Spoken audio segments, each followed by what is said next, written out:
نحمده ونصلي ونسلم على رسوله الكريم اما بعد فاعوذ بالله من الشيطان الرجيم بسم الله الرحمن الرحيم رب اشرح لي صدري ويسر لي امري واحلل عقدة من لساني يفقهوا قولي۔ معزز حاضرین و سامعین جو اس وقت اس حال کے اندر موجود ہیں اینڈ وہ تمام سامعین جو پوری دنیا کے اندر جہاں جہاں بھی بذریعہ فیس بک مجھے سن رہے ہیں، سب کے لیے السلام علیکم۔ وعلیکم السلام۔ آج کی یہ سٹنگ انتہائی موسٹ امپورٹنٹ ہے۔ وجہ اس کی یہ ہے کہ یہ ہم ایک ایسے موقع پر رکھ رہے ہیں جب ایک سال جو چل رہا تھا 2023 وہ اپنی بساط لپیٹنے جا رہا ہے، آخری سانسیں لے رہا ہے، اور نیا سال جو ہے 2024 وہ طلوع ہونے کے لیے اپنی تیاریاں کر رہا ہے۔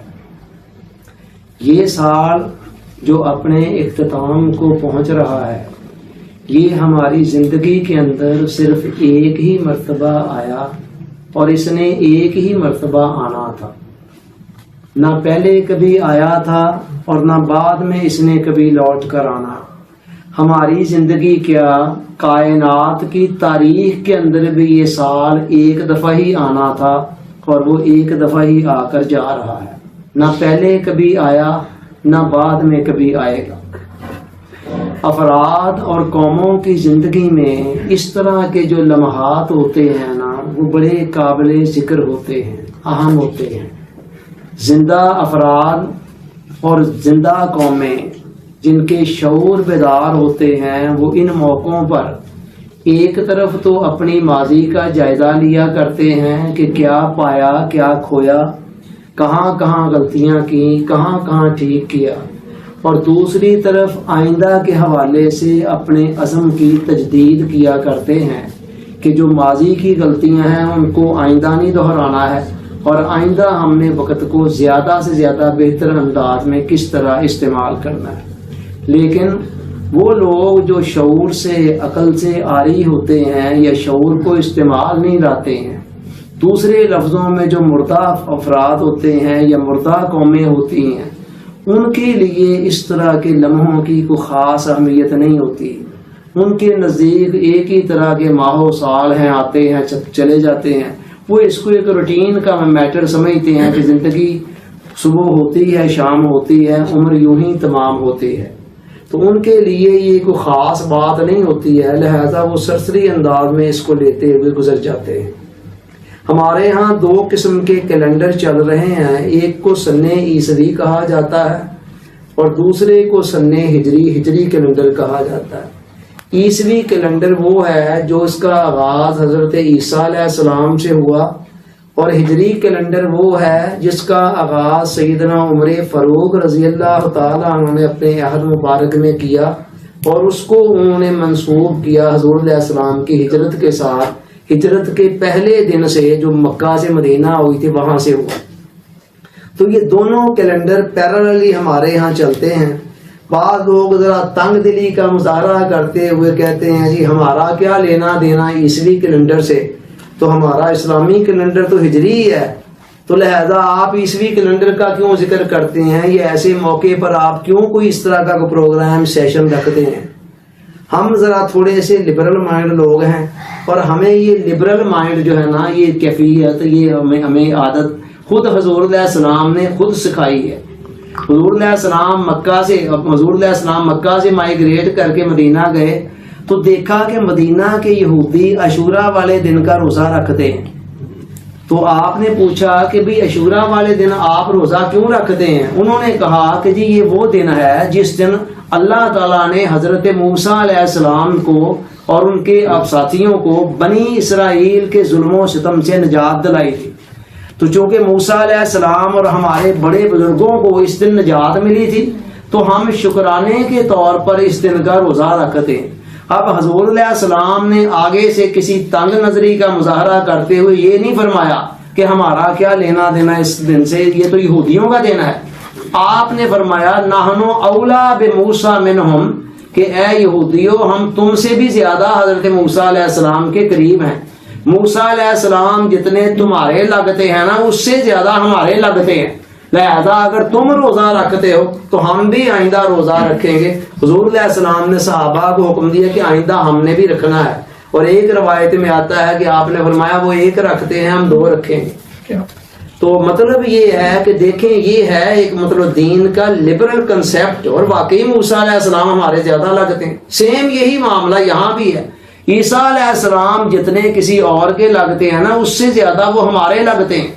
حضور علیہ السلام ایک دفعہ تشریف فرما ہے، ایک جنازہ گزر رہا ہے، آپ جنازے کے احترام میں کھڑے ہو گئے. بتایا گیا کہ یا رسول اللہ صلی اللہ علیہ وسلم یہ تو ایک یہودی کا جنازہ ہے، آپ اس کے احترام میں کھڑے ہو گئے. تو آپ نے فرمایا کیا یہودی ایک انسان نہیں ہے؟ تو مطلب یہ ہے کہ ہمارا دین بڑا وسعت والا ہے. تو حضرت عیسیٰ علیہ السلام سے جو منسوب ہے ہم اس کو بھی اپنا ہی سمجھتے ہیں، اور حضور علیہ السلام کے ساتھ جو منسوب ہے وہ تو ہمارا اپنا ہے ہی. اچھا، عام طور پر دنیا کے اندر چونکہ عیسوی کیلنڈر چل رہا ہے تو لہٰذا جس کا آغاز جنوری سے ہوتا ہے، اس کے آغاز کے اندر یعنی جو پچھلے سال کی آخری رات ہوتی ہے اور نئے سال کی جو پہلی رات ہوتی ہے اسے نیو ایئر نائٹ کے نام سے تقریباً دنیا بھر کے اندر منایا جاتا ہے. جب یہ سلسلہ شروع ہوا ہوگا اس وقت تو ذرا مہذب انداز میں منایا جاتا ہوگا. With the passage of time اس میں کئی قسم کی خرافات، واہیات، فضولیات آ چکی ہیں، اور بہت سارے ایسی نامعقول حرکات و سکنات بھی. اب تو یہاں تک نوبت پہنچ چکی ہے کہ اس رات کو رنگین بنانے کے لیے شراب کا، کباب کا بھی انتظام کیا جاتا ہے، ہلے گلے بھی ہوتے ہیں، شور شرابہ بھی ہوتا ہے، اسی طرح اور اس کے علاوہ بہت کچھ ہوتا ہے. دنیا بھر کے اندر دیکھا دیکھی آہستہ آہستہ ہمارے ملک کے اندر بھی کافی سالوں سے یہ سلسلہ آہستہ آہستہ شروع ہو گیا، اور بعض ہمارے بھی من چلے نوجوان اسی روش کے اوپر چلنے کی کوشش کرتے ہیں. کئی قسم کی ہوٹیں، خرافات، واہیات اور فضولیات قسم کی حرکات و سکنات کرتے ہیں جن کا دین کے ساتھ کچھ لینا دینا نہیں. میں سمجھتا ہوں یہ موقع سنجیدہ غور و فکر کا حامل ہوتا ہے کہ بندہ رک کر ایسے موقع پر غور کریں کہ میری زندگی سے ایک اور سال کم ہو رہا ہے. یہی فلسفہ سالگرہ کا بھی ہے. سالگرہ کو بھی جب مہذب لوگ مناتے ہیں تو وہ اس خیال سے مناتے ہیں کہ ہماری زندگی کے اندر سے کچھ اور ایک سال گزر گیا ہے، تو سوچ بچار کا موقع ہوتا ان کے لیے. لیکن جن کا پاس سوچ نہیں ہوتی ہے، فکر نہیں ہوتی، کیا کہتے ہیں کہ عقل ہوئے تھے سوچیں ہی سوچاں، نہ ہوئے تھے موجیں ہی موجاں. تو جن کے پاس عقل نہیں ہوتی ہے وہ اس موقع کو بس یہی سمجھتے ہیں کہ موج میلے کا یہ موقع ہے، شور شرابے کا موقع ہے، ہلا گلا کا موقع ہے، کھانے پینے کا، عیاشیوں کا یہ موقع سمجھتے ہیں. ہم یہ سمجھتے ہیں کہ یہ موقع ایک سنجیدہ غور و فکر کا تقاضا کرتا ہے کہ میری لائف کے اندر، آپ کی لائف کے اندر پلٹ کر اس سال نے دوبارہ کبھی بھی نہیں آنا. تو لہذا ایسے موقع پر انسان کو سوچ بچار کرنی چاہیے کہ اب تک اس سال کے اندر میں نے کتنے نیکی کے پھول کھلائے، کتنے اچھے کام کیے، کتنے غلط کام کیے. جو برے کام ہوئے ان پر توبہ کرے، استغفار کرے، اور آئندہ اپنی لائف کو مزید اچھے کاموں کے لیے وقف کرنے کا انسان اپنے ساتھ، اپنے رب کے ساتھ عزم کرے. آج کی اس سٹنگ کا مقصد یہی ہے کہ ہم یہاں رک کر تھوڑا سا سوچیں اس موقع پر، اور 2024 کو پلان کریں. آپ کے علم میں ہوگا جو ایڈ اس حوالے سے دی گئی تھی اس کے اندر جو اوپر لکھا تھا مین ہیڈنگ لیٹس پلان 2024، اور نیچے پھر اس کا جو ٹاپک لکھا تھا وہ تھا how to start healthy and pleasant life. ایک صحت مند اور خوشگوار زندگی کا آغاز کیسے کیا جائے. انشاءاللہ العزیز تقریباً 10 منٹ گزر چکے ہیں میں نے میری سپیچ میں سے، اور پیچھے 50 منٹس باقی ہیں. آپ کو پتا ہے کہ جو ٹائم ہم نے دیا ہوتا ہے اس سے 1 منٹ بھی زیادہ یہ کم نہیں کیا کرتے ہیں. اگلے 50 منٹ کے اندر جو کچھ میں کہنے جا رہا ہوں اس کو جب آپ سنیں گے تو آپ کے پاس بالکل ایک واضح راستہ ہوگا 2024 کو پلان کرنے کا. اس کے بعد آپ کی ہمت ہے آپ اس میں کتنا گوٹ ڈالتے ہیں، اور کتنا اس کو میٹھا بناتے ہیں. اتنی بات آپ سمجھ لیں کہ اس سال کو اگر آپ طریقے سلیقے سے گزار دیتے ہیں نا، آپ کی اب تک کی عمر جتنی بھی ہے، 15 سال ہے، 20 سال ہے، 25 سال ہے، 30 سال ہے، 40 سال ہے، 50 سال ہے، جتنی بھی ہے، آپ ساری زندگی کی کمیوں کوتاہیوں کا بھی ازالہ کر سکتے ہیں. اس کائنات کے بنانے والے نے یہاں مواقع اتنے زیادہ رکھے ہوئے ہیں کہ جن کا کوئی حساب ہی نہیں ہے. زندگی کی جس بھی سٹیج پر انسان کو عقل آ جائے، ہوش آ جائے، تو اللہ کہتا لا تقنطوا من رحمت اللہ. ایک طرف کہتا ہے لکی لا تاسوا علی ما فاتکم، جو کچھ چھن گیا ہے نا، چلا گیا، اس پر رنج لے کر نہیں بیٹھنا ہے. اور دوسری طرف کہتا ہے لا تقنطوا من رحمت اللہ، ہم مستقبل کے اندر مایوس بھی نہیں ہونا ہے کہ اب اتنا کچھ تو چھن گیا ہے، کھو گیا ہے، اب پیچھے کیا بچا ہے جس کو میں پاؤں گا. نہیں، جتنا کچھ چھن گیا ہے نا، اس سے بہت زیادہ کچھ پانے کے لیے بھی مزید موجود ہے. تو انشاءاللہ العزیز، اچھا ہمارے ہاں چند سالوں سے بلکہ کئی سالوں سے ایک ٹرینڈ چل رہا ہے، اور یہ بڑا صحت مند ٹرینڈ ہے کہ ایسے موقعوں کے اوپر نئے سال کو پلان کرنے کے حوالے سے مختلف جگہوں پر، بڑے شہروں میں خاص طور پر ایسے سیشنز ہوتے ہیں، موٹیویشن سیشن، کہ جہاں لوگوں کو بتایا جاتا ہے کہ آپ نے اگلے سال کو پلان کیسے کرنا ہے، اس کے اندر اپنے منصوبہ جات لائحہ عمل کا تعین کیسے کرنا ہے، اور اس کو بھرپور طریقے سے کیسے استعمال کرنا ہے. اس طرح کے کئی سیشنز میں بھی اٹینڈ کر چکا ہوں پچھلے کئی سالوں کے اندر. بڑی اچھی باتیں وہاں سننے کو ملتی ہیں، اور بڑا وقتی طور پر انسان موٹیویٹڈ بھی ہوتا ہے، اس کے اندر ایک جذبہ پیدا ہوتا ہے. مگر المیہ یہ ہے کہ میں نے عام طور پر دیکھا ہے ایسے سیشنز کے اندر جو بعض اوقات پیڈ ہوتے ہیں، جہاں پیسے دے کر، فیس دے کر انسان اٹینڈ کرتا ہے، بعض اوقات فری بھی ہوتے ہیں.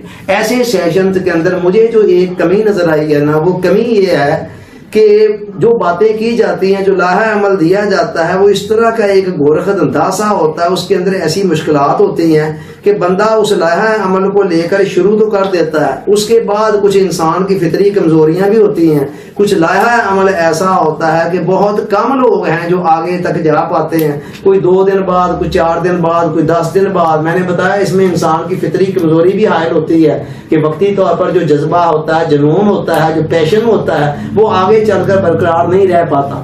پیسنج آف ٹائم وہ کم ہونا شروع ہو جاتا ہے، اور نتیجہ آتا ہے کوئی 5 دن بعد، کوئی 10 دن بعد، کوئی 15 دن بعد، کوئی مہینے بعد اس کو چھوڑ دیتا ہے. انشاءاللہ مجھے امید ہے کہ آج کا سیشن، اس انشاءاللہ العزیز میں آپ کو جو کچھ بتاؤں گا اس کے اندر اس کمزوری کا مداوع بھی ساتھ ساتھ انشاءاللہ شامل ہوگا.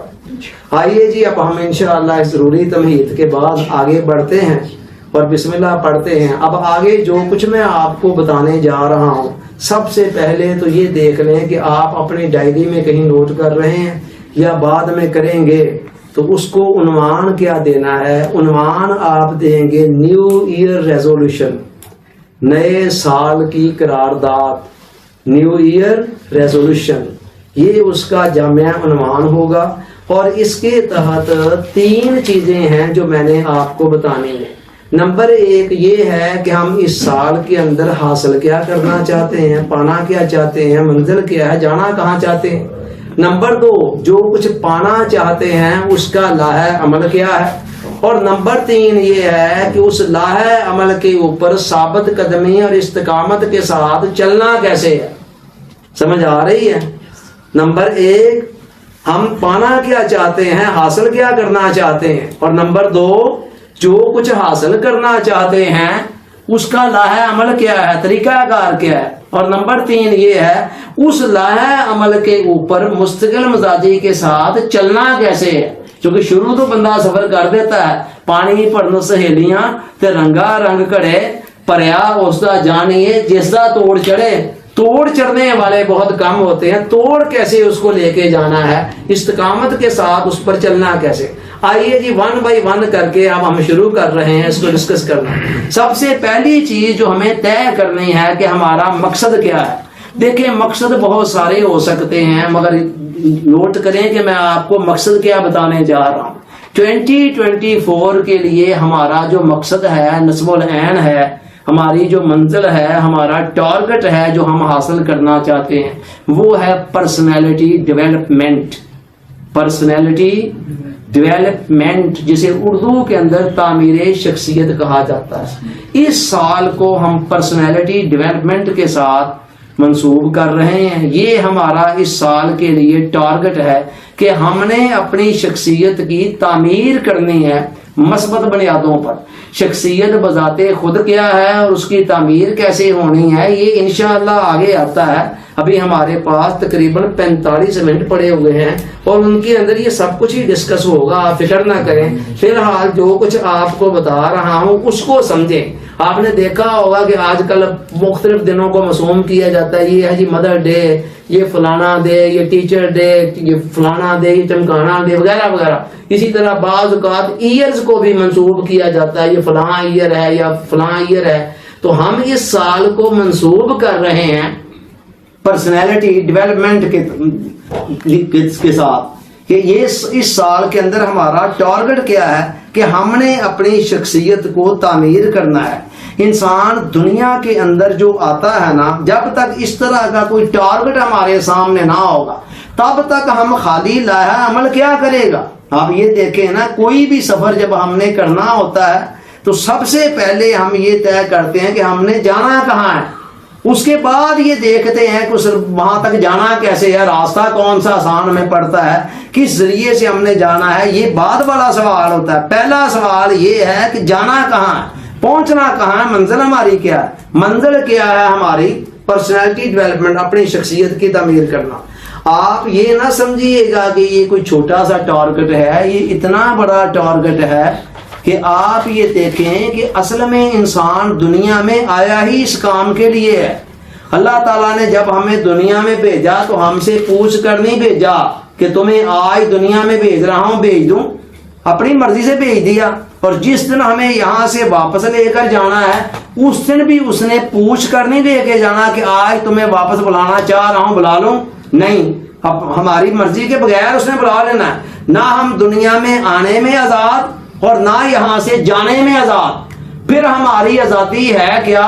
علامہ نے کہا تھا نا کہ تیرے آزاد بندوں کی نہ یہ دنیا نہ وہ دنیا. یہاں مرنے کی پابندی، وہاں جینے کی پابندی. یہاں پابندی لگائی ہوئی ہے کہ جی مرنا ضرور ہے، وہاں جنت میں پابندی لگائی ہوئی ہے کہ جینا ضرور ہے. تو کہتا تیرے آزاد بندوں کی نہ یہ دنیا نہ وہ دنیا. تو مطلب یہ ہے، خیر علامہ نے تو کوئی بات کسی اور رنگ کے اندر کی. میں یہ بتا رہا ہوں کہ آنے میں بھی پابند تھے، جانے میں بھی پابند ہیں. درمیان والے عرصے میں دیکھیں ہم اس وقت آزاد ہیں. آپ کی مرضی ہے، اذان ہوتی ہے مسجد کی طرف چلے جائیں. آپ کی مرضی ہے کسی سینما ہال کی طرف رخ کر دیں، کسی تھیٹر کی طرف رخ کر دیں. کوئی آ کر آپ کو مجبور نہیں کر سکتا. خدا نے آ کر یہ نہیں کہنا ہے کہ اذان ہو رہی ہے تو مسجد کے دروازے کے آگے سے گزر کر تھیٹر کی طرف کیوں جا رہے ہو، سینما کی طرف کیوں جا رہے ہو. لو آپ آزاد ہیں. نہ شیطان ایسے کر سکتا ہے کہ آپ مسجد کی طرف جا رہے ہو اور شیطان کہے جی نہیں میں نے تو تمہیں سینما ہال پہنچانا ہے اور زبردستی آپ کو پکڑ کر پہنچا دے. یہ ہے آپ کی آزادی. یہ آزادی ملی کس لیے تھی؟ اس لیے دی خدا نے کہ بندہ دنیا کے اندر اس آزادی کو استعمال کر کے اچھے اچھے کام کرے اور ہر اچھے کام کے نتیجے میں اس کی شخصیت کچھ ریفائن ہوگی، پیوریفائڈ ہوگی، اس میں کوئی بہتری آئے گی اور اتنی بہتری آ جائے کہ مرنے کے بعد یہ جنت کی حسین اور لطیف فضاؤں کے اندر بسنے کے قابل ہو سکے. یہ تھا مقصد. جتنی عبادات ہیں ان کا مقصد کیا ہے؟ خدا کی خدائی میں کون سا اضافہ ہو رہا ہے میرا روزہ رکھنے سے؟ میرے سجدہ کرنے سے خدا کی خدائی میں کون سا اضافہ ہو رہا ہے؟ وہ کہتا ہے میری شان اس سے بلند ہے کہ تمہاری عبادتوں سے میں بلند ہو جاؤں. مولانا روم کہتے ہیں بندے، اللہ کہتا ہے کہ جس وقت تو کہتا ہے سبحان اللہ، اللہ پاک ہے، تو کیا تیرے سبحان اللہ کہنے سے میں پاک ہوتا ہوں؟ میں تو پہلے ہی پاک ہوں. پھر باری تعالیٰ مجھے کیوں کہا سبحان اللہ کیا؟ کہتا ہے اس لیے کہا کہ جب تو سبحان اللہ کہے گا اللہ پاک ہے، تیرے سبحان اللہ کہنے سے میں نے تو پاک نہیں ہونا مگر اس کی برکت سے تو خود پاک ہو جائے گا. یہ ہے مقصد. قرآن نے کہا لعلکم تتقون، روزے اس لیے فرض کیے ہیں تاکہ تم متقی بنو. اور تقویٰ کا تعلق کیا ہے؟ ہماری پرسنالٹی کے ساتھ، شخصیت کے ساتھ، شخصیت کی پیوریفیکیشن کے ساتھ. عبادت اس لیے کی قرآن نے کہتا قرآن عبادت اس لیے فرض کی لعلکم تتقون تاکہ تم متقی بنو. یا ایھا الناس اعبدوا ربکم الذی خلقکم والذین من قبلکم لعلکم تتقون. تم متقی بن جاؤ ان الصلاۃ تنہا عن الفحشاء والمنکر، نماز برائیوں اور بے حیائیوں سے انسان کو روکتی ہے، پاک کرتی ہے۔ تو تمام عبادات کا مقصد یہ تھا، اور اس کے علاوہ جو کچھ ہے، کھانا پینا، رکھنا ڈکنا، مال کمانا، کوٹھیاں کار، بینک بیلنس، یہ سارے تو زیادہ راہ تھے، ان میں سے کوئی بھی زندگی کا مقصد نہیں تھا۔ سب سے بڑی چیز تو یہ ہے کہ جب آپ کی ڈیتھ ہوتی ہے ہر چیز 0 ہو جاتی ہے، آگے کون سی چیز جاتی ہے؟ آپ خود جاتے ہیں، آپ کی شخصیت جاتی ہے، اور اس پر جتنی محنت کر کے آپ نے اس کو پالش کر دیا ہو، اتنا ہی زیادہ آپ اس بہتر شخصیت کے ساتھ قبر میں جاتے ہیں، اتنی ہی آپ کی قبر روشن، اور اتنا ہی حشر کے دن بھی آپ کے دائیں بائیں نور ہی نور، روشنی روشنی۔ اور جتنا آپ یہاں سے تاریکیاں لے کر چلے گئے، مال کمانے کے اندر لگ گئے اور اپنی پرسنالٹی کی طرف دھیان نہ دیا، اتنا ہی پھر مرنے کے بعد جو کچھ کمایا تھا وہ تو سارے کا سارا رہ گیا پچھلے لوگوں کے لیے، اور آپ خالی ہاتھ پھر آگے گئے، اور آگے پھر تاریکیاں ہی تاریکیاں دے رہے۔ عمل سے زندگی بنتی ہے، جنت بھی جہنم بھی، یہ خاکی اپنی فطرت میں نہ نوری ہے نہ ناری۔ جی اب تک 21 منٹ ہو چکے ہیں، پیچھے 39 منٹس ہیں، آئیے تھوڑا سا آگے بڑھتے ہیں۔ مقصد تو آپ سمجھ گئے ہیں۔ اب آپ دیکھیے، میں یہ کہہ رہا ہوں جی 2024 کو ہم منسوب کر رہے ہیں پرسنالٹی ڈیولپمنٹ کے ساتھ۔ اب اس پرسنالٹی سے مراد کیا ہے؟ پرسنالٹی ہے کیا ہماری جس کو ہم نے ڈیولپ کرنا ہے، اور ڈیولپ کیسے کرنا ہے؟ یاد رکھیں کہ انسانی شخصیت جو ہے نا وہ 3 حصوں پر مشتمل ہے، 3 حصوں پر۔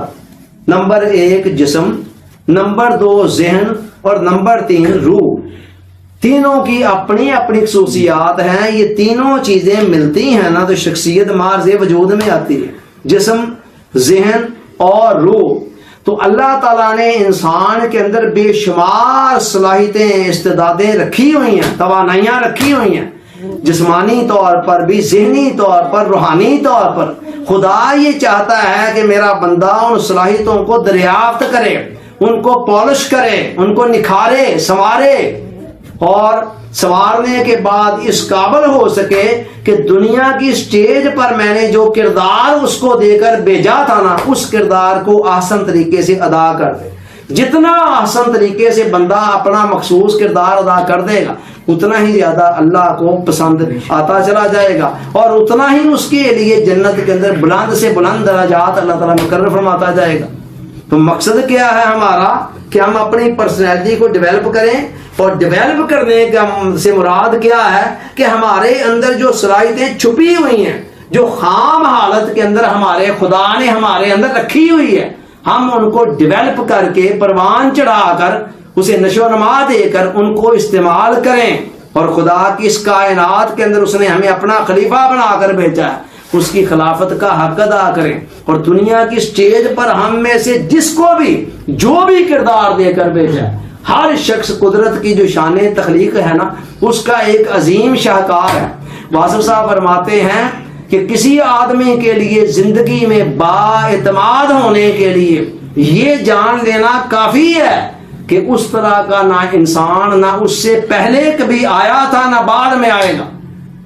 آپ مکمل طور پر ایک یونیک ہستی ہیں، کوئی بھی دوسرا انسان آپ کی جگہ نہیں لے سکتا، آپ والا کردار ادا نہیں کر سکتا۔ مزدور آدمی ہے، گھر میں جاتا ہے، اس کی بیٹی سے پوچھیں، وہ کہتی ہے 100 وزیر اعظم سامنے آ جائیں، میرا بابا جو مزدور ہے نا، جس کے ہاتھوں پر شالے پڑے ہوئے محنت کر کے، میرے لیے جو یہ ہے وہ کوئی بھی نہیں ہے دوسرا۔ کالی کلوٹی کسی بچے کی ماں ہے، اور دوسری طرف دنیا کی مس حسینہ نمبر 1 اگر اس بچے کو کہے کہ تیری ماں کی شکل دیکھو، میں دیکھو دنیا کی مس حسینہ 1 ہوں، نمبر 1، تم میری طرف آؤ، وہ کہے گا جاؤ تم اپنا کام کرو، تمہارے جیسی 100 بھی آ جائیں، میرے لیے جو ماں ہے وہ ماں ہی ہے۔ آپ سمجھ آ رہی ہے؟ ہر بندے کا ایک اپنا دائرہ ہے، ایک اپنا کردار ہے جس کو اسی نے ادا کرنا ہے۔ کوئی بھی دوسرا بندہ کسی اور کے دائرے میں آ کر اس کا کوئی نہیں کر سکتا ہے، نہ کوئی خود اپنے دائرے سے نکل کر دوسرے کے دائرے میں کچھ کر سکتا ہے۔ خدا یہ چاہتا ہے میرے بندے، تجھے میں نے جو کردار دے کر بھیجا ہے اس کے مطابق مخصوص صلاحیتیں بھی دی ہیں، تیرا کام یہ ہے، وہ صلاحیتیں ساری خام حالت میں ہیں، پختہ میں نہیں ہے.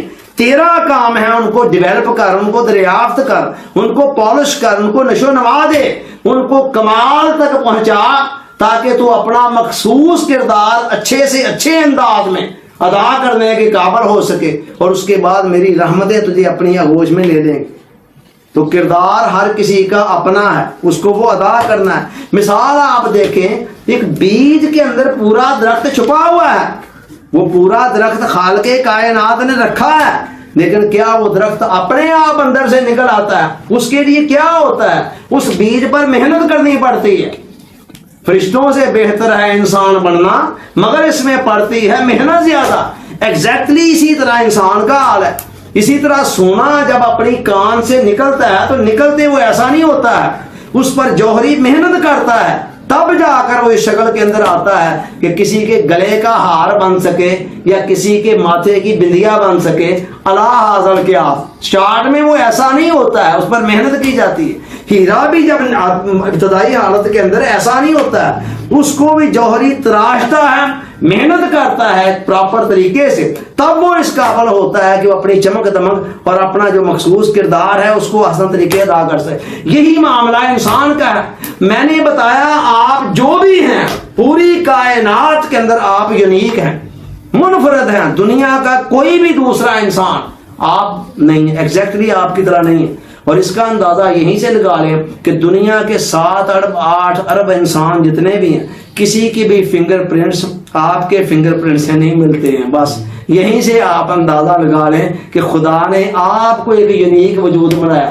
لہذا آپ کا کمپٹیشن کسی دوسرے کے ساتھ نہیں ہے، آپ کا کمپٹیشن خود آپ کے اپنے ساتھ ہے. بس خام خواہ دوسروں سے اپنا مقابلہ چھوڑ دیں، موازنہ چھوڑ دیں.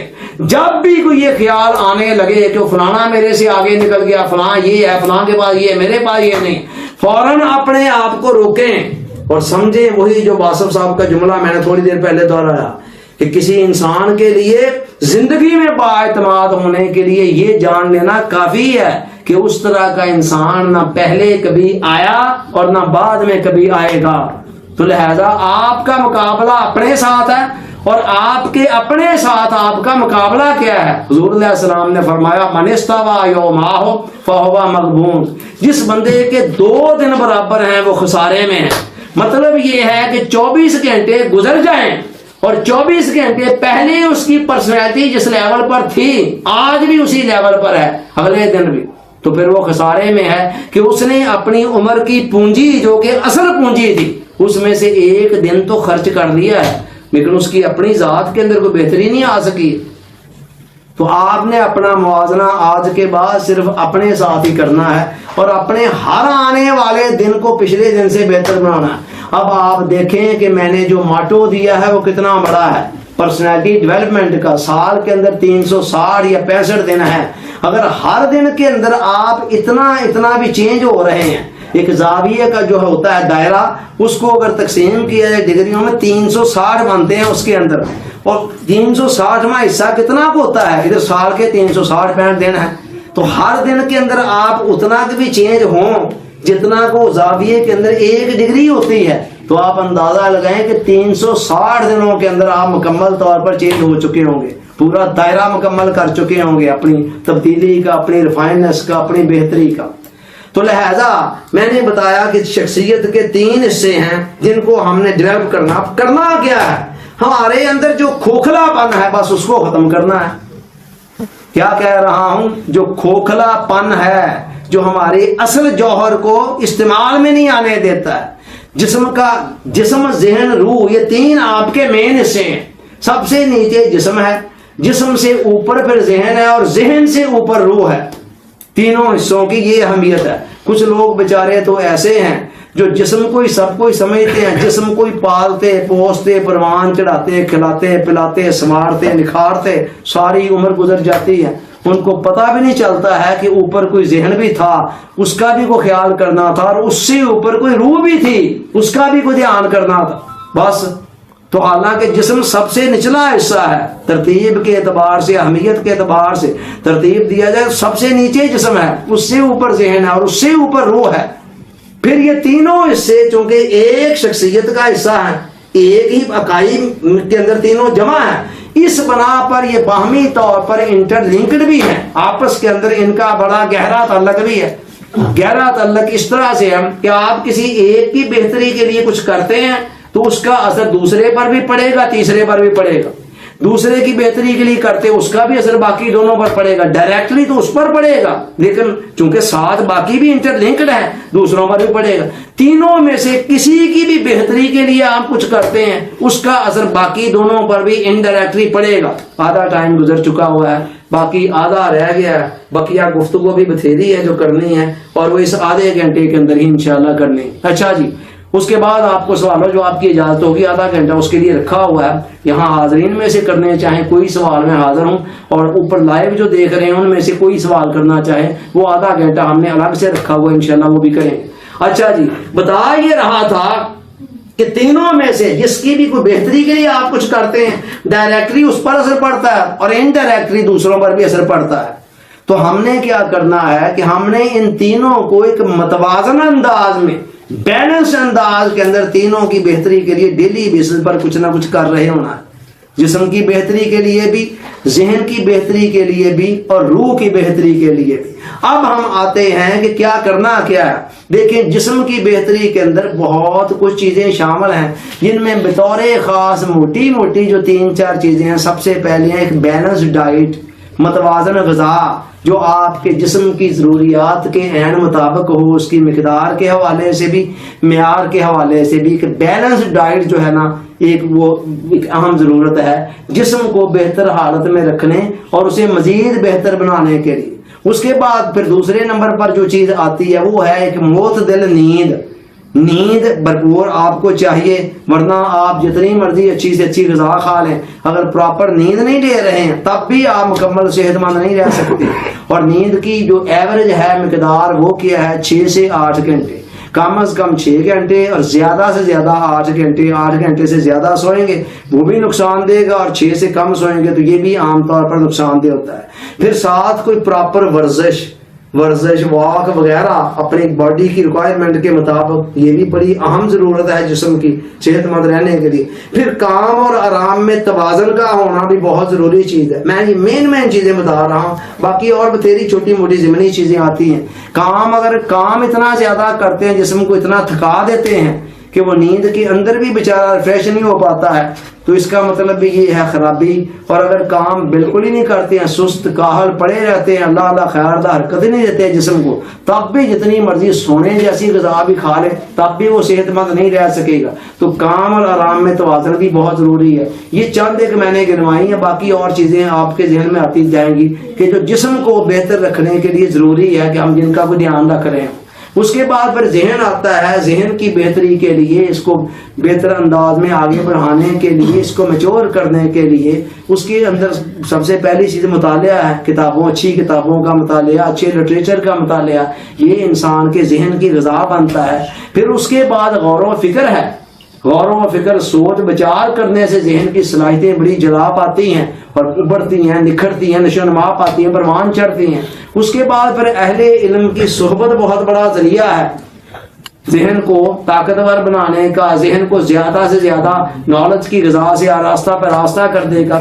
اہل علم کی جو صحبت ہے یہ بہت بڑا ذریعہ ہے۔ اسی طرح صبر بھی ایک ذریعہ ہے اگر انسان اس نیت سے کرے۔ لوگ مریض بیچارے جاتے ہیں، پہاڑوں کو دیکھ کر آ جاتے ہیں۔ کم لوگ ہیں جو آ کر یہ کہیں کہ ہم وہاں پر پہاڑوں کے خالق کو دیکھنے گئے تھے، حالانکہ جہاں پہاڑ ہوتے ہیں وہیں پر پہاڑوں کا خالق بھی موجود ہوتا ہے۔ ٹھیک ہے، فطرت کے جہاں نظارے ہیں نا، وہاں پر فطرت کا خالق جو ہے، اولیاء کرام نے، بزرگان دین کے حوالے سے آپ نے سنا ہوگا، وہ عام طور پر اپنے ڈیرے دریاؤں کے کنارے لگاتے رہے ہیں، ندی نالوں پہاڑوں دریاؤں میں، درختوں کے پاس۔ وجہ کیا ہوتی ہے؟ وہاں فطرت کا حسن بھی اپنے عروج پر ہوتا ہے اور فطرت کا خالق بھی وہاں کہیں جلوہ گر ہوتا ہے، اس کی بھی تجلیات کا وہاں پر نزول ہو رہا ہوتا ہے۔ لیکن ہمارے لوگ اتنے پیسے خرچ کر کے، جی میں مری سے ہوا، جی میں فلاں جگہ سے ہوا، جی میں کلام سے ہوا، میں فلاں پتہ نہیں 3-4 جگہ کا نام لیتے ہیں، سوات چلا گیا تھا، میں فلاں جگہ چلا گیا تھا، اور چلے گئے تھے جی فلانی جھیل دیکھ لی جی وہاں پر۔ اور بابا جھیل کے خالق کو بھی دیکھا تھا کہ نہیں دیکھا تھا؟ ورنہ پھر کیا آپ کا جانا اور کیا آپ کا آنا، تو کی جانے بھولیے مجھے انارکلی دیا شانہ۔ پھر وہاں جا کر بندہ اتنے پیسے بھی خرچ کر کے جائے اور اتنا سفر کی مشقتیں بھی برداشت کر کے جائے اور وہاں پھر صرف چیزوں کو دیکھ کر آ جائے، تو بہرحال یہ بھی ایک ذریعہ ہے۔ اور بھی کئی ذریعے ہیں، میں مین 2-3 چیزوں کی طرف اشارہ کیا۔ اسی طرح روح کو توانا اور طاقتور بنانے کے لیے عبادت ہے۔ جتنی بھی عبادتیں ساری کی ساری روح کی غذا ہیں۔ کوئی اور ذکر فکر کے معمولات ہیں، جیسے جسم کی غذا ہوتی ہے، اسی طرح روح کی غذا ہوتی ہے۔ اسی طرح پھر اور بھی کئی چیزیں ہیں، یہاں بھی اہل علم کی صحبت بھی انسان کی روح کو بھی طاقتور کرنے کے لیے، نیک لوگوں کی صلحاء کی صحبت بڑا اہم کردار ادا کرتی ہے۔ اللہ حاصل قیاس کئی چیزیں ہیں، قرآن کی تلاوت، اسی طرح اور ذکر وغیرہ وغیرہ بے شمار چیزیں ہیں جو روح کو طاقتور توانا بناتی ہیں۔ جتنے بھی عبادات ہیں، جتنے بھی ذکر اذکار کے معمولات ہیں، سب کا مقصد کیا ہے کہ جس طرح جسم اپنی تندرستی کے لیے، صحت کے لیے، برقرار رہنے کے لیے ڈیلی بیسس پر غذا کا محتاج ہے، اسی طرح روح بھی غذا کی محتاج ہے۔ یہ تینوں کی مختصر طور پر بیان کر رہا ہوں میں۔ اور یہ دیکھیں، یہ صحت مند زندگی کا مکمل پیکج، یہ ایک پیپر تھا جو میں نے ترتیب دیا تھا، یہ آج سے کوئی 3-4 سال پہلے کی بات ہے، 20 نکات پر مشتمل، جس کا عنوان ہے صحت مند زندگی کا مکمل پیکج۔ بریکٹ میں لکھا ہوا ہے نور خان فارمولہ۔ یہ فارمولہ کہاں سے ملا، کیسے ملا، یہ سارے کا سارا میں نے ایک لیکچر دیا تھا آج سے کوئی 3-4 سال پہلے، اور اس کا وہاں پر یہی نام ہے۔ وہاں پر میں نے سب کچھ اس کا بیک گراؤنڈ بھی بتایا تھا، اور جو 20 نکات اس کے اندر شامل کیے تھے اس کا بھی مختصر میں نے ذکر کیا تھا۔ 40 منٹ کا یہ لیکچر آج بھی یوٹیوب پر ہمارے چینل پر موجود ہے۔ 2 حصوں میں یہ وہاں پر اپلوڈ ہوا تھا، کسی وجہ سے کوئی 30-32 منٹ ایک کے حصے میں ہے اور 8 منٹ کے 10 منٹ دوسرے حصے میں ہے، تو یہ وہاں سے آپ سن سکتے ہیں۔ تو ان تینوں حصوں کی بہتری کے حوالے سے اس کے اندر بھی بہت کچھ آپ کو مل جائے گا، بڑا متوازن سا فارمولہ ہے۔ چلیے بہرحال یہ تو ایک میں نے ضمنی اضافی بات کر دی ہے۔ تو یہ ہو گیا ہمارا کہ وہ ہم نے یہ بہتری، ہم نے جو ٹارگٹ سیٹ کیا تھا 2024 کے لیے کہ جی ہم یہ چاہتے ہیں، کیا چاہتے ہیں ہم، پرسنالٹی ڈیولپمنٹ۔ میں نے بتایا تھا یہ گفتگو 3 حصوں پر مشتمل ہوگی۔ تمہید کے بعد پہلا حصہ بھی تقریباً اپنے مکمل ہو چکا ہے، کہ جو میں نے بتایا کہ اپنا یعنی کہ ہمارا مقصد کیا ہے، پرسنالٹی ڈیولپمنٹ سے مراد کیا ہے، تو اس کی میں نے مختصر بتا دی ہے۔ اب ہم آگے چلتے ہیں کہ اس کے لیے پریکٹیکل لاحہ عمل کیا ہے۔ ٹھیک ہے، لاحہ عمل کیا ہے؟ تو یاد رکھیں میں نے جو مختصر سا آسان سا لاحہ عمل اس حوالے سے ترتیب دیا ہے، وہ ٹوٹل 3 نکات پر مشتمل ہے۔ کتنے؟ 3 نکات۔ ادھر شخصیت کے بھی 3 ہی حصے ہیں، اور وہ لاحہ عمل جو ہے وہ بھی 3 نکات پر مشتمل ہے۔ پہلا حصہ کیا ہے، پہلا نقطہ کیا ہے، اس کا نام ہے اقامت صلاۃ۔ اقامت صلاۃ، نماز کو قائم کرنا۔ اب آپ کہیں گے یہ کیا مولویوں والی باتیں آپ نے شروع کر دی ہیں، اور بعض لوگ ممکن ہے لبرل ٹائپ لوگ سن رہے ہیں اور وہ کہیں گے لو جی یہ پرسنالٹی ڈیولپمنٹ کے اندر یہی بات رہ گئی تھی۔ میں بتاتا ہوں، دوسرے لوگ یہ کہیں گے، سوچ سکتے ہیں نماز تو پھر ہم پہلے بھی پڑھتے ہی ہیں۔ بابا نماز پڑھنے کے اندر اور نماز کو قائم کرنے میں بہت فرق ہے۔ مسئلہ یہ ہے کہ ہم نماز پڑھتے ہیں، اس کو قائم نہیں کرتے ہیں۔ اگر ہم قائم کرتے ہیں تو پھر جو قرآن نے کہا تھا ان الصلاۃ تنہی عن الفحشاء والمنکر، نماز برائیوں اور بے حیائیوں سے روکتی ہے، نماز کے وہ نتائج ہماری زندگی میں کیوں نہیں آ رہے ہیں؟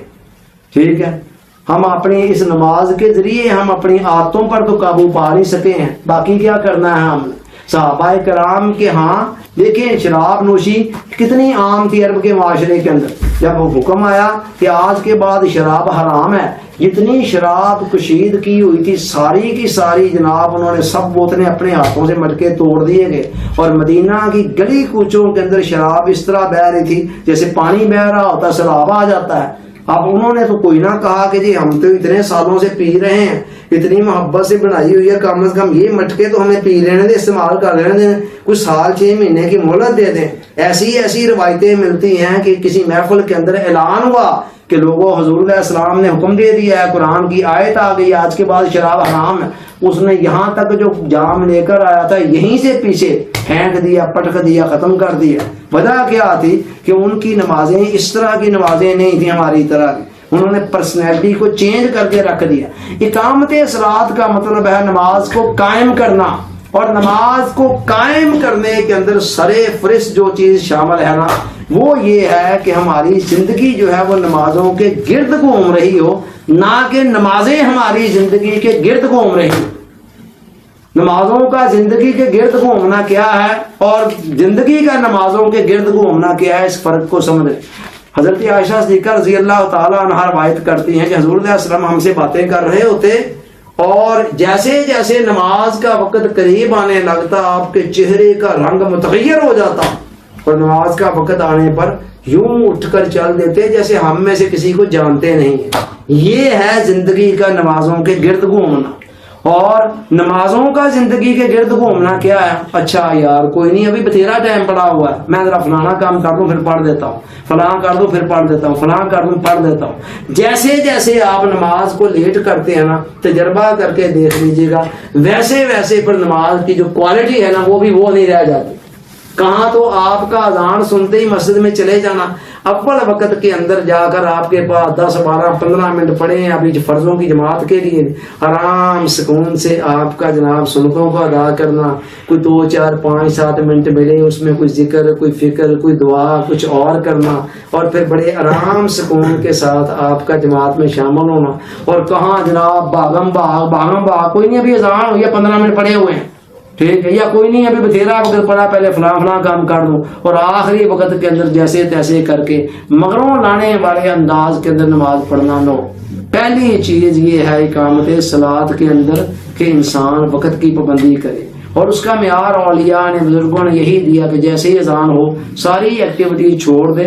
ایکٹیویٹیز کو کہے جی نماز پہلے ہے, نماز کو زندگی کا مرکز و محور بنائے اور باقی ایکٹیویٹیز کو اس کے ارد گرد چلائے. کبھی ایمرجنسی ہو جاتی ہے وہ الگ بات ہے, کبھی کبھار عام حالات کے اندر ایسے. میں خواتین کو بھی یہاں رک کر یہ کہنا چاہوں گا, اگر وہ بھی اپنی نماز کو اقامت کے درجے میں لے جانا چاہتی ہیں, آج کے بعد یہ طے کر دیں کہ ان کے محلے کی مسجد کے اندر جیسے ہی اذان ہونی ہے مردوں ہی کی طرح انہوں نے باقی ساری مصروفیات کو چھوڑ کر پہلے وہ نماز پڑھنی ہے اچھے طریقے سے, پھر باقی کام کرنے ہیں. دیکھیں ان کی زندگی کے اندر ان کی نمازوں کے اوپر اس کے کتنے اثرات مرتب ہوتے ہیں. آج تک انہوں نے یہ سوچا بھی نہیں ہوگا کہ جو میں نقطہ دے رہا ہوں وہ بھی یہ سمجھیں کہ بس ٹھیک ہے ابھی اسی وقت, اور مصروفیات کو اس طرح ارینج کریں کہ باقی ساری مصروفیات نماز کے گرد گھوم رہے ہیں. ٹھیک ہے, باقی پھر انشاءاللہ اس کے اندر خود بخود ہی رنگ آپ بھرتے چلے جائیں گے. جب آپ اس ایک نقطے کو اپنا لیں گے تو پھر انشاءاللہ اللہ نے چاہا تو آپ دیکھیں گے پھر خود بخود ہی نماز کے اندر خشوع و خضوع بھی آہستہ آہستہ آنا شروع ہو جائے گا. نمبر 2 جی التزام معمولات, وہ جو ہم پرسنالٹی ڈیولپمنٹ کے لیے جو لاہے عمل دینے جا رہے ہیں 3 نکات پر مشتمل. اس کا دوسرا نقطہ کیا ہے, التزام معمولات. معمولات کا مطلب یہ ہے کہ آپ کی زندگی کے اندر کچھ روزمرہ کی بنیاد پر کچھ معمولات ہوں روح کی ترقی کے لیے, جلا کے لیے, جو آپ نے ڈیلی بیسس پر پرفارم کرنا ہو. اور اب آپ کہیں گے جی وہ ہم کہاں سے لیں, کیسے کریں, کچھ نہیں, انشاءاللہ ہر چیز بنی بنائی ملے گی. یہ دیکھیے یہ کیا ہے میرے ہاتھ میں جو فارم ہے نا, یہ سپ کی ایپ سے لیا گیا ہوا ہے. سپ کی ایپ, سپ کیا ہے, سیلف امپروومنٹ پروگرام کے نام سے یہ اس کا مختصر نک نیم ہے, ایبریویشن سپ.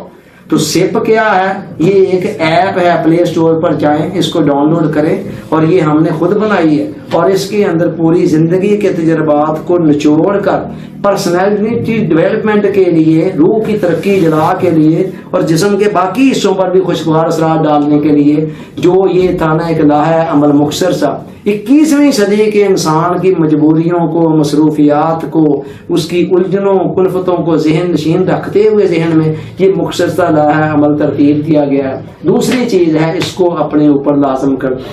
اس کی تمام تر تفصیلات وہیں پر ایپ کے اندر بھی موجود ہیں, اور پلس میرے اس کے اوپر کوئی 2-3 لیکچرز جو اس رمضان المبارک کے اندر اس پر ہوئے, شاید 3-4 لیکچرز ہیں جس کے اندر پہلے سپ کا تعارف کرایا گیا، پھر اس کے معمولات کو 2-3 حصوں میں ڈیوائڈ کر کے مختلف آدھے گھنٹے کے لیکچروں کے اندر بیان کیا گیا. وہ سارا کچھ بھی یوٹیوب پر چینل کے اوپر موجود ہے، وہاں سے بھی دیکھا جا سکتا ہے. پلس جہاں پر یہ ایپ ہے، جب آپ اس کو ڈاؤن لوڈ کریں گے، اس کے اندر بھی آپ کو ایک ایک نقطے کی وضاحت ملتی چلی جائے گی، اس کا تعارف بھی ملے گا اور ہر نقطے کی وضاحت بھی ملے گی، اس کے کیا فائدے ہیں، کیا مطلب ہے اس کا، اس کو کیسے ادا کرنا، سب کچھ وہاں سے ملتا چلا جائے گا. یہ ہے دوسرا نقطہ. اور تیسرا نقطہ کیا ہے؟ آخری، تیسرا اور آخری لاہ عمل کا تیسرا نقطہ ہے نظام الاوقات.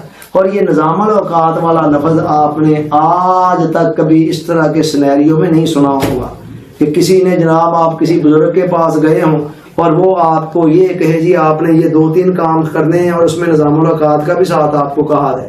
مگر مجھے پتا ہے کہ زندگی کی آوارگیوں کو ختم کرنے کے لیے اور زندگی کو کسی ٹریک پر چڑھانے کے لیے نظام الاوقات کتنی اہم چیز ہے. اچھا، میں نے سپ کی اس ایپ کے اندر بھی نظام الاوقات پر کافی کچھ وہاں لکھا ہوا بھی ہے اور باقاعدہ وہاں ایک ڈیلی پلانر دیا گیا ہے جو آپ کو کہتا ہے کہ جی آپ اس کو بھی ڈاؤن لوڈ کر کے تو آپ ڈیلی کی مصروفیات کو اس پلانر کے ذریعے بھی پلان کر سکتے ہیں. تو بہرحال نظام الاوقات کی بھی بہت زیادہ اہمیت ہے. وقت چونکہ مجھے 14-15 منٹ سارے ٹوٹل نظر آ رہے ہیں پیچھے اور ابھی کہنے کے لیے بڑا کچھ ہے، اس لیے میں نظام الاوقات پر زیادہ نہیں کہوں گا. صرف اتنا کہوں گا کہ جب تک آپ کی زندگی کے اندر کچھ چاند ایک معمولات کے لیے کوئی وقت مقرر نہیں نہ ہوتا، تب تک آپ کی لائف کبھی آوارگیوں سے خالی نہیں ہو سکے گی. اچھا، اس کے اندر آغاز کہاں سے کر دیں؟ 3-4 چیزوں سے کر دیں بس. دیکھیں آپ پھر لائف کے مزے کچھ اور کے اور ہوتے ہیں. ایک تو وہی جو میں نے اقامت صلاۃ میں کہا کہ جی آپ نمازوں کے جو اوقات ہیں ان کی پابندی کریں، اس کو آپ نقطہ آغاز بنا لیں نظام الاوقات کا. نمازوں کی اوقات کی جب پابندی کریں گے تو یہاں سے نظام الاوقات کا راستہ آپ کے لیے ہموار ہو جائے گا. نمبر 2، کھانے پینے کے جو اوقات ہیں نا، خاص طور پر کھانے کے صبح دوپہر شام کا، ناشتہ کتنے بجے کرنا ہے، دوپہر کا کتنے بجے، رات کا کتنے بجے، حتی الوسع اس کے وقت پابند ہوں اور حتی الوسع اس کی پابندی کی جائے. ٹھیک ہے، دیکھیے گا پھر اس کے بھی کتنے اثرات پڑتے ہیں. ہاں چلو، ایک سنڈے کا دن، چھٹی کا دن، اس کو لیئر ڈے کے طور پر رکھا جا سکتا ہے. اس میں آگے پیچھے بھی کھائیں پیئیں جو مرضی، کوئی نہیں. ایک دن تھوڑا سا ایزی بھی ہونا چاہیے تاکہ نفس بیچارہ گھبرانا اٹھے کہ اتنی پابندیاں. لیکن عام دنوں کے اندر ذرا تھوڑا سا پلان کر کے، کھانے کے اوقات مقرر کر کے، ان کی تھوڑی سی پابندی کر کے دیکھیں کہ آپ کے اندر کیسی کیسی خوشگوار تبدیلیاں آنی شروع ہو جاتی.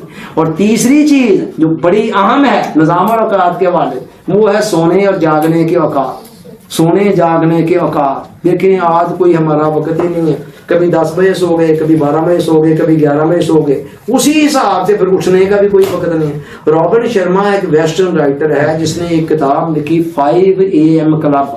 چند سال پہلے لکھی جانے والی اس کتاب کے پتہ نہیں کتنے ایڈیشن چھپ چکے ہیں اور دنیا بھر کے اندر کتنے لوگوں نے اس کو پڑھا.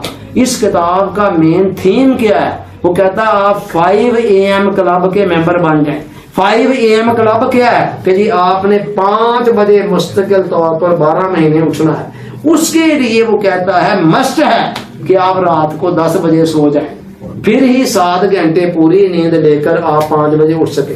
بڑے لوگ دنیا کے اندر ہیں جنہوں نے اس 5 AM کلب کو اپنایا اور بڑے ان کے اس کے مثبت اثرات دیکھے. اور وہ کہتا ہے 9:30 کوشش کریں ساری مصروفیات سمیٹ سماٹ کر بستر کی طرف چلے جائیں، 10 بجے تک سو جائیں، 5 بجے اٹھیں اور پھر دیکھیں آپ کی توانائیاں کیسی جوان ہوتی ہیں، آپ کے وقت میں کتنی برکت آتی ہے. تو یہ 5 AM کلب کے ممبر بن جائیں. یہ نظام الاوقات کے والے یہ 4-5 باتیں میں نے بتائی. اگر اس کے ساتھ ایک کام اور کر لیں، 10 بجے سونے کا ٹائم، 9 بجے ساری مصروفیات کو وائنڈ اپ کر کے، موبائل کو آف کر کے، اور اپنا کوئی ذکر، کوئی فکر، کوئی مطالعہ، کوئی غور و فکر، کچھ لکھنا، کچھ پڑھنا، بس آپ ہوں اور آپ کے من کی دنیا ہو اور آپ کا خدا ہو. کوئی عبادت کی جا سکتی ہے، کوئی سوچ بچار کی جا سکتی ہے، کوئی ذکر، کوئی فکر، کوئی ڈائری لکھی جا سکتی ہے، کوئی مطالعہ کیا جا سکتا ہے، لیکن موبائل نہ ہو. موبائل اگر ہوا تو پھر وہ خلوت والا سارا مقصد فوت ہو گیا. ٹھیک ہے، تو یہ چیزیں، یہ تھا نظام الاوقات. ہو گیا جی لاہ عمل. یہ 3 چیزیں ہیں ٹوٹل. کوئی لمبا چوڑا گورکھ دھندا تو ہے ہی نہیں. اب سوال یہ ہے آخری نقطہ جو آغاز میں نے کہا تھا. ٹھیک ہے، 10-11 منٹ رہ گئے ہیں، ذرا الرٹ ہو کر بیٹھے.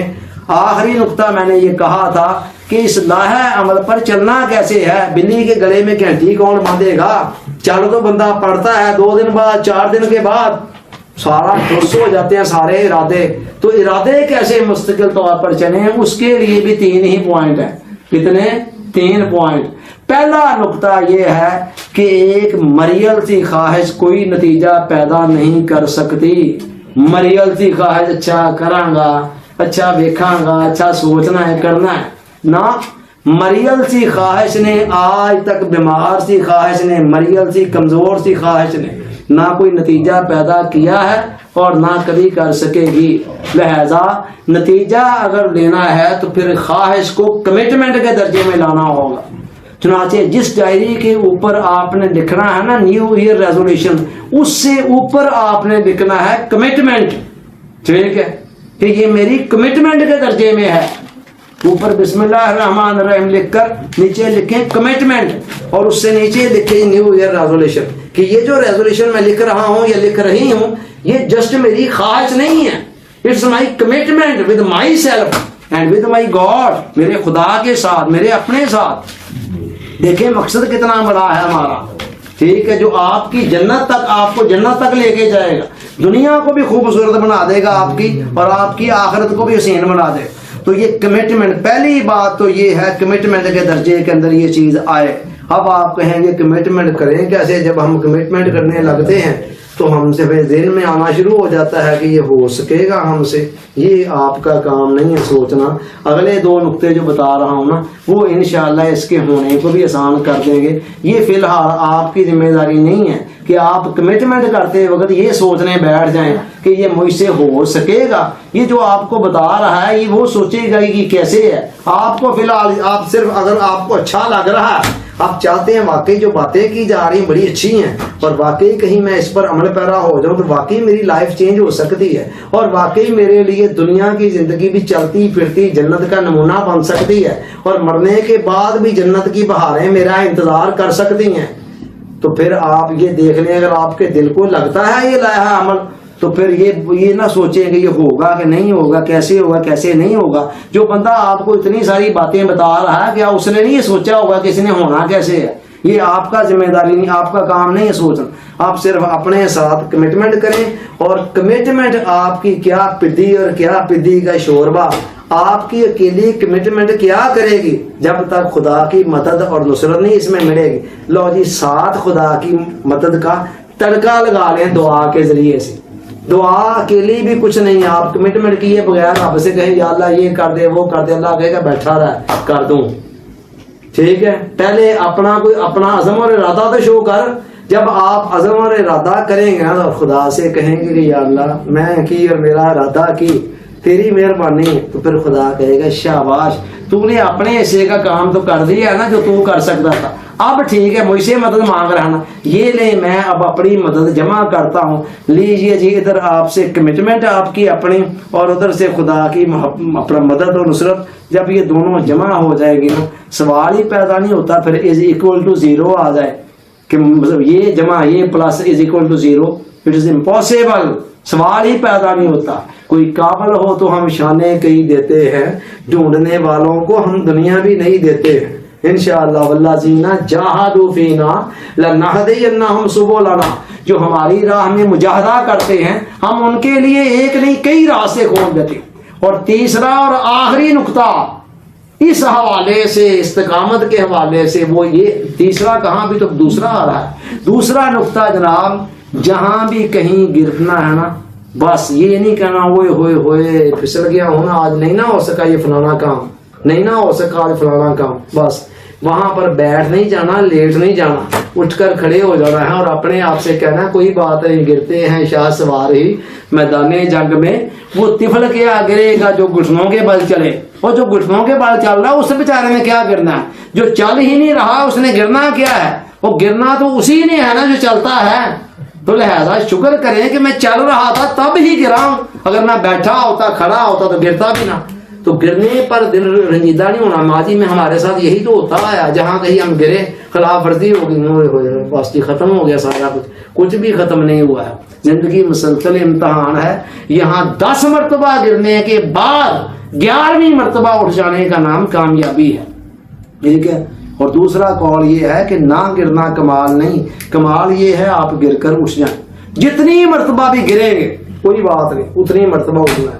تیسرا اور آخری نقطہ یہ ہے کہ جو بندہ یہ لاہ عمل دے رہا ہے اس کا اور لاہ عمل کا کوئی تعلق نہ اس طرح کا ہوتا ہے اس کی تھیوری کا جیسے سورج کا اور اس کی حرارت کا ہوتا ہے. اگر آپ اس میں کوئی مزید آسانی پیدا کرنی چاہتے ہیں تو پھر تیسرا کام یہ کر لیجئے گا کہ جس کی طرف سے یہ لاہ عمل مل رہا ہے نا اس کے ساتھ زیادہ نہیں, ہفتے میں صرف ایک دفعہ رابطے میں ضرور رہیں.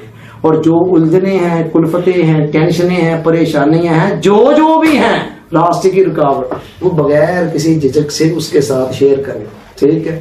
ڈرنا نہیں ہے, جھجکنا نہیں ہے. یہ فرض کریں کوئی آپ کی سوچ رکاوٹ بن رہی, آپ کہیں ہیں یہ سوچ میں ان سے شیئر کروں کیا سوچیں گے میرے متعلق, یہ عادت میری رکاوٹ بن رہی ہے, اس عادت کا ان سے ذکر کروں وہ کیا سوچیں گے, میں تو ان کی نظروں میں گر جاؤں گا یا گر جاؤں گی. اور پھر کسی اور کو نہ بتا دیں. میں 2 پرومس آپ کے ساتھ کر رہا ہوں. نمبر 1, آپ جتنی مرضی گھٹیا سے گھٹیا, گندی سے گندی بات میرے ساتھ تنہائی میں کریں گے, آپ کا ایک ذرہ برابر بھی آپ کی قدر و منزلت میری نظروں میں کم نہیں ہوگی. It's my promise, gentleman promise, مردوں والا وعدہ کر رہا ہوں. میں اس کو بالکل اسی طرح سنوں گا جیسے ایک ڈاکٹر کو مریض کہتا ہے جی مجھے کینسر ہو گیا ہے, تو وہ کینسر کو دیکھ کر وہ مریض سے نفرت قتل نہیں کرتا, وہ کینسر سے نفرت کرتا ہے. نمبر 1 یہ پلے باندھ رہے اس بات کو بغیر کسی جگہ کے دوستانہ انداز میں, قطعاً یہ بات ذہن میں لائے بغیر کہ یہ بات کروں گا تو پتہ نہیں ان کی نظروں میں گر جاؤں گا. نو.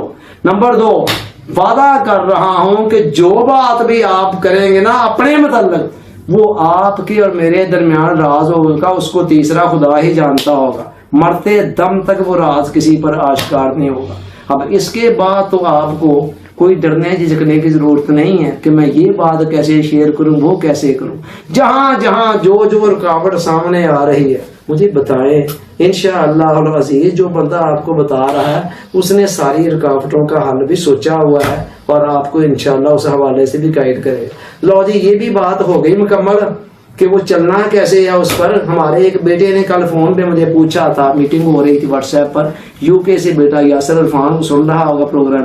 اس نے کہا سر اصل مسئلہ تو یہ ہے کہ جب ہم اس طرح کے پروگراموں پر چلتے ہیں جو آپ نے کو لاہ عمل دینا ہے, ماضی کا تجربہ بتاتا ہے کہ وہ 2-4 دن کے بعد بندہ ٹھوس ہو جاتا ہے. میں نے کہا بیٹے یہ $1 ملین کا سوال کیا ہے آپ نے, لیکن کیا خیال ہے سر نے اس پر غور نہیں کیا ہوگا. فکر نہ کرے, میں انشاءاللہ جہاں لاہ عمل دوں گا نا وہاں اس لاہ عمل پر چلنے کا بھی طریقہ بھی بتا دوں گا انشاءاللہ.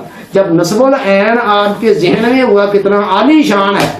اچھا ایک کام اور کریں, آپ پر 2 ذمہ داریاں, ایک اپنی ذات کے حوالے سے, ایک ارد گرد کے ماحول کے حوالے سے. یا ایھا الذین آمنوا قوا انفسکم واہلیکم نارا, ایمان والو اپنے آپ کو بھی اور اپنے اہل و عیال کو بھی جہنم کی آگ سے بچاؤ. واصف صاحب کہتے ہیں ہماری آدھی تقدیر ہمارے اپنے اعمال سے وابستہ ہے اور آدھی تقدیر ان لوگوں کے اعمال سے جو ہمارے ساتھ وابستہ ہے, لہذا ہمارے اوپر ڈبل ذمہ داری. سورہ والعصر جو اس کو قرآن کا خلاصہ کہا جاتا ہے اس میں بھی 2 باتیں کی ہیں, ایک اپنے آپ کو سنوارنا الا الذین آمنوا وعملوا الصالحات, دوسرا وتواصوا بالحق وتواصوا بالصبر, کے ساتھ تک ہو سکے ارد گرد کے لوگوں کو. تو آپ کیا کرنا ہے کہ یہ لایا عمل اپنے تک نہ رکھیں, دوسروں کو بھی پہنچائیں. ایک تو جو آپ کی ذمہ داری اپنے ارد گرد جو بھی لوگ جن کے جو آپ کے تعلق واسطے میں دائرے میں آتے ہیں, ایک تو یہ جناب ہو جائے گا اس کا فائدہ کہ آپ دوسروں کے حوالے سے بھی. دوسرا جب اپنی ذات سے باہر نکل کر رہے ہوں گے تو یہاں سے ایک موٹیویشن بھی ملتی ہے, حوصلہ ملتا ہے. اور کوئی ایک بندہ بھی آپ کے کہنے سے راہ راست پر آ گیا تو آپ کے لیے تو موجے ہی موجے ہے, صدقہ جاریہ چلتی پھرتی آپ کی مشین لگ گئی نیکیوں کی. نیکیاں وہ کر رہا اور آپ کا حصہ مفت میں آپ کے نامہ اعمال کے اندر جا رہا, تو یہ کام بھی ساتھ کرنا ہے. تو یہ اگر ابتدا میں تھوڑا سا مشکل بھی لگے تو کوئی بات نہیں، کسی بھی کام کی ابتدا تھوڑی سی مشکل ضرور ہوتی ہے۔ قرآن کہتا ہے سیجعل اللہ بعد عسر یسرا، ہم ان قریب آسانیوں کے بعد، مشکلوں کے بعد آپ کے لیے آسانیاں بھی پیدا کر دیں۔ یہ ساری زندگی مشکل نہیں رہنا ہے۔ یاد کریں شروع کے اندر کتنی چیزیں مشکل تھی، اور جب آپ کی عادت بنتی چلے گی وہی آسان ہوگی۔ 4 دن چلنے کی بات ہے، ایک ہفتے کے اندر ہفتہ میں بہت زیادہ کہہ رہا ہوں، میرے ذہن میں تو 3 دن ہے، 3 دنوں کے بعد آپ کو پتہ چلنا شروع ہونا ہے۔ بس چند دن چل دیں، ایک ہفتہ چل کر دیکھ لیں، اگر کوئی خوشگوار نتائج نظر آنے شروع ہو گئے کہ آپ کا خود دل چاہے اندر سے ساری زندگی کو بونڈ کر کے تھوڑا چلنا ہے ہم نے اس پر، ابتدا میں یا کوئی تھوڑا سا ابتدا میں مشکل ہوتی ہے، اس کے بعد چس ہی اتنا آئے گا، مزہ ہی اتنا آئے گا، رولتے گئے ہیں پر چس بڑی آ گئی ہے، مزہ ہی اتنا آئے گا کہ انشاءاللہ اللہ نے چاہا پھر آپ کا ذوق اور شوق آپ کو لے کر آگے چلا کرے گا۔ تو میں اس طرح کے جو پروگرامز ہوتے ہیں نا، ان کا اختتام عام طور پر میاں صاحب کے شعر پر کیا کرتا ہوں کہ لکھ ہزار بہار حسن دی اندر خاک سمانی، اجئی پریت لگا محمد جگتے روے کہانی۔ ٹھیک ہے کہ لاکھ ہزار بہار حسن دی اندر خان، کتنے حسین منظر جو ہیں حسن و جمال کے پیکر آج مٹی میں مل کر مٹی ہو رہے ہیں۔ کہتے ہیں کوئی ایسی پریت لگا کر جاؤ جاگتے کہانی بچے۔ اور ایک شعر اور سننے کہ اب جس کا دل چاہے وہی پائے روشنی، ہم نے تو دل جلا کے سرے عام رکھ دیا، وما علینا الا